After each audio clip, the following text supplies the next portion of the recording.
Hey, podcast listeners, I decided it was time to give myself a break this week. I need a little rest and recovery time. I hope in the meantime you'll enjoy this encore presentation of a previously released podcast episode. Back to basics. It's a decided difference. A Decided Difference, the podcast devoted to your success and happiness. You choose the change you want. A Decided Difference will help you achieve it. Now here's your host, Lou Ann Clark. You can't change what you don't know about. Awareness is the first and key step in making any kind of change. This week, I want to remind you of the importance of being aware of your mental soundtrack. How long has it been since you consciously tuned in to what you're saying in your running commentary, that inner monologue? You know, our minds are busy all the time. I wanted to insert a cool statistic at this point. I wanted to tell you how many thoughts the average person has in a day, but I couldn't find a reliable source for that information. The estimates I found ranged from 3 thoughts per minute up to 100,000 thoughts per day. And I'm not even sure how you can count such a thing.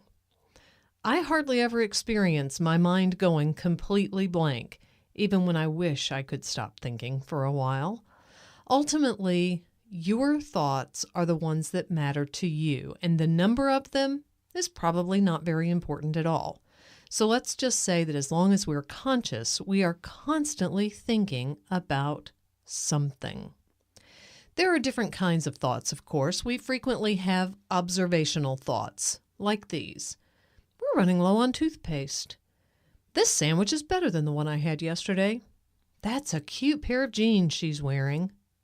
There's dog hair on the sofa. These thoughts are neutral and trivial, at least as long as you actually do have a dog. We have dozens of thoughts like these in a day.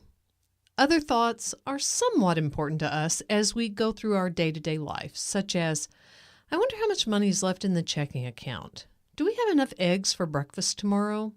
I need to clean out the garage. The car needs to have the oil changed. I need to talk to Mary before the meeting this afternoon. I call these operational thoughts. They have to do with our activities and our functioning in the setting of our daily lives.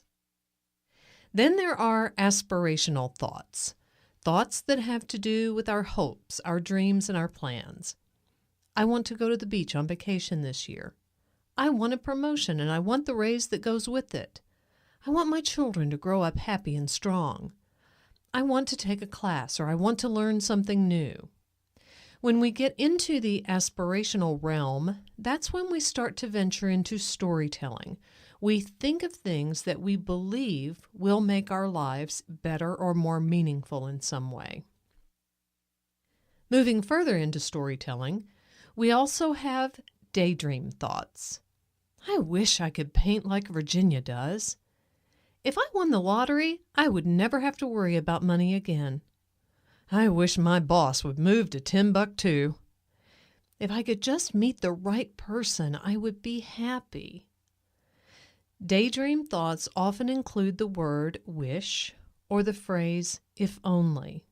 These thoughts can give us a little escape from the stresses in our lives, and they're harmless as long as we keep them in perspective. It's one thing to daydream about the beach house you would buy if you won the Mega Millions. It's something else altogether to spend $100 a week on lottery tickets. Most of us keep that distinction pretty straight. When we venture into explanatory thoughts, now we're into pure storytelling. In explanatory thoughts, we explain to ourselves why things happen and what that means to us and what that means about us.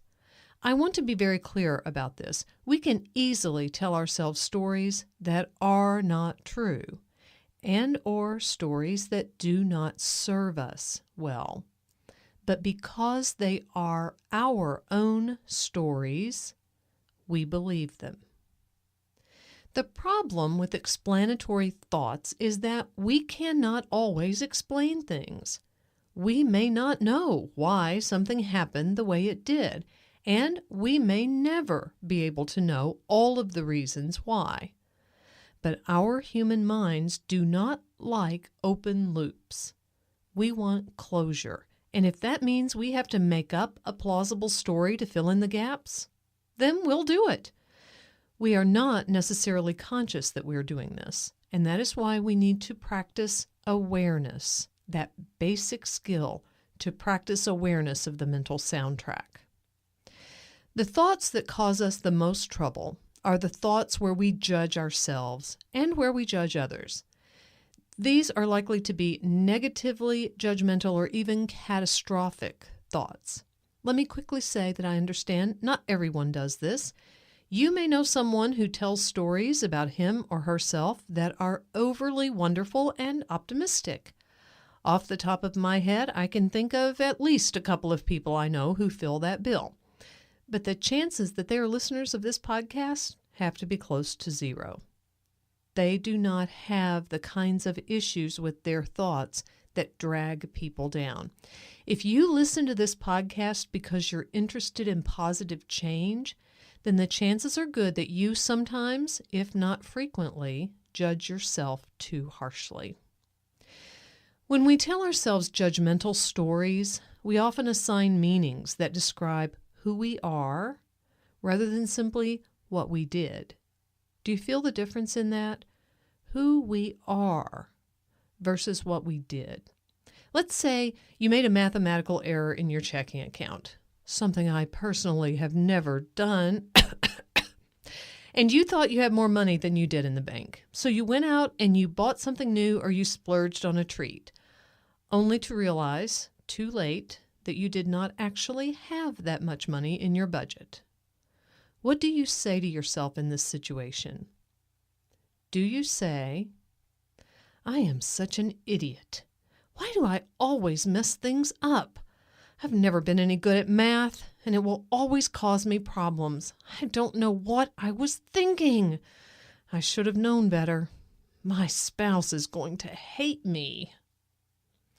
Or let's say that you go for a job interview, and in your opinion, it didn't go very well. You were late because road construction held you up. You drew a blank when the interviewer asked you an important question. Her body language said she was not impressed with you. The interview ended with her saying something vaguely about they would try to let you know something in a week or two. So what do you tell yourself on your way home?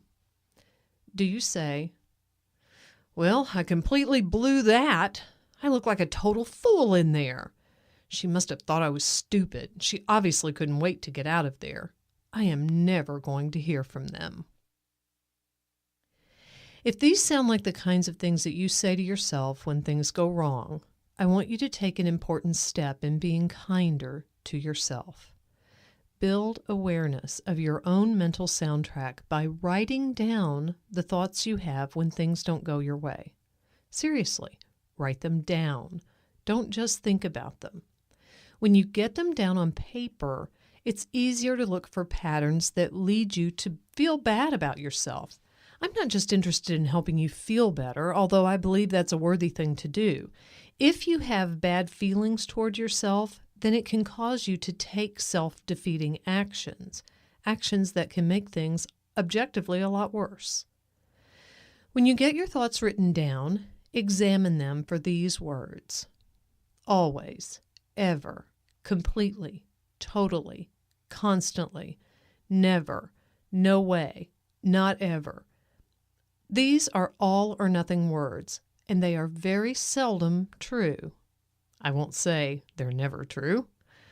So let's look at our examples and see if we find any of those words. Why do I always mess things up? I've never been any good at math, and it will always cause me problems.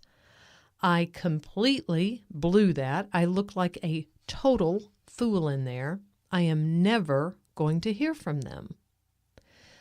Objectively, come on, you do not always mix things up. No one's a total fool. But when we choose these words for our stories, we make ourselves feel like things will never get better, and we will always have problems. Well, if that were true, then we would be hopeless. And feeling hopeless leads to feelings of discouragement and depression, and we do not want to go there. Another mistake we make in our stories is reading the minds and predicting the actions of other people. My spouse is going to hate me. She must have thought I was stupid. She obviously couldn't wait to get out of there. I'm never going to hear from them. Let me tell you something. If your spouse hates you because of one mistake, you might have married the wrong person. You cannot know if the interviewer thought you were stupid. And if she really couldn't wait to leave, you have no idea why. It's possible that her babysitter had called to say that one of her children was getting sick. Maybe she has to get to the bank before it closes today. You do not know for sure. We can make all kinds of errors in our stories, but because we think we know what happened, we believe our own stories. But let's say that the interview really did go badly and you're not going to be offered the job. Does it serve you to call yourself a fool? When you look at the thoughts you write down, check to see if you are calling yourselves names or labeling yourself with negative words. When I conduct workshops, I sometimes ask participants to do this, to write down the negative things they say to themselves, but then I have them read the things they have written to the person next to them as if they were talking about that person. Participants are usually horrified by this because they would not usually say the things they say to themselves to anyone else. If you would not treat a friend or even a stranger that way, then why are you treating yourself that way? It's hurtful. And don't you think we have enough hurt in this world? Try being kinder to yourself and see if your mood doesn't get better. You don't have to be mean to yourself to improve things or to change things in your life. I said it before, and it's still true today. Having compassion for yourself and practicing self-forgiveness can be very freeing. Feeling free to change is an essential step in making change. I hope you've enjoyed this encore presentation. I plan to be back with new material next week. Until then, remember, the world doesn't change. You do.